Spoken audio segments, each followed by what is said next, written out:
მე მგონი ეს 2024 ყველაზე მნიშვნელოვანი და გადამწყვეტი წელი იყო საქართველოს. ხო და აი ეს ბოლო მიმდინარე ამბებია ყველაზე დასამახსოვრებელი. იმ ხალხის პროტესტი, იმ ხალხის გაუგებრობა, რა მოხდა, რატო მოხდა, როგორ მოხდა. თან არავინ არაფერს არ გვიხსნის და ამიტომ ხდება ესეთი სიტუაცია 2024 წლის ბოლოს და იმედია 25-ში რაღაცა უკეთესი იქნება რა. მეგონა რომ ევროპისკენ მივდიოდით და გვინდოდა რომ ევროპისკენ წავსულიყავით, უცბად აღმოჩნდა რომ არცად არ მივდივართ. და ვჩებით ნეიტრალურები, ხო ესე გამოდის. ნეიტრალური ქვეყანა კიდევ რუსეთისთვის იული მსხვერპლია. ეს არავის არ უნდა, არ ამგონი ეს ვინმეს უნდოდეს. ეგარ შევინა. აბა ამას ქვია მშვიდობა, ეს არ არის მშვიდობა. მშვიდობაა ბავშვები რომ მშივრები არიან, ჩვენი ბავშვები. მშვიდობა ქვია მაგას. მე მეწოდები, მე ახალგაზრდები მეწოდები ყველაზე მეტად. მე აწერა ჩემი მატარებელი წასულია, უკვე кайხანია პენსიონერი კაცი ვარ მე. ახალგაზრდობამ რა ქნას?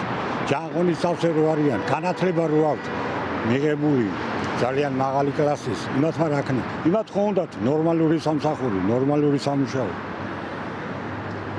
სად არის ვა?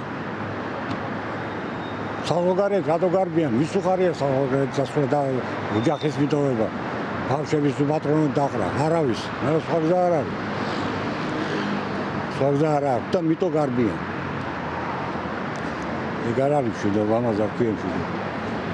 გამახსენდება და აი ეს არეულობა რომ უნდა მოწესრიგდეს ყველაფერი და რომ უნდა გაიმარჯვოს ხალხმა ამ წელს.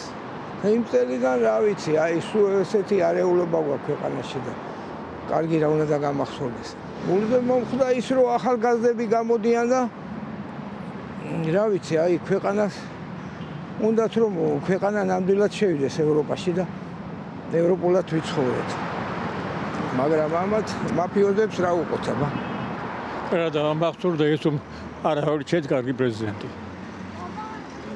გული მატკინა იმან რომ აი მიტინგების მონაწილეებზე რომ ძალადობს პოლიცია და მიხარია რომ ეს ახალგაზრდები დგანან და ასე შეუპოვრად იცავენ საქართველოს ევროპულ მომავალს. ეხა ეს ამას მშვიდობა არ ქვია. ამას სამწუხაროდ მშვიდობა არ ქვია. უფრო ომსგავს საკუთარი ხალხის წინააღმდეგ. ახალი პრეზიდენტის დანიშვნა ყველაზე მეტად ეგ მომხდა გულზე. დამანებად თავი.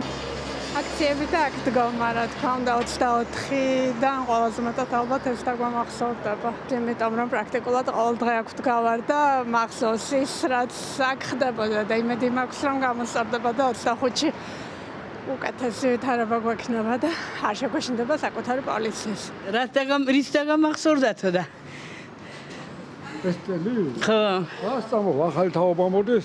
ამათ უნდა შეანძრო ქვეყანა უნდა დავინახე ისეთი ახალი თაობა ამ 2020 წელში დავინახე რომ ნამდვილად 40 წელიწად უდაბნო შეატარა და მე მიუშვა პოლიტიკას ისე არიან ესენი გაიზარდნენ თავისუფლებაზე და აღარ უნდათ ეს დიქტატურა ვია რომ კარგი ახალგაზრდობა მოდის და ქვეყანა კარგი ხალხის ხელში იქნება.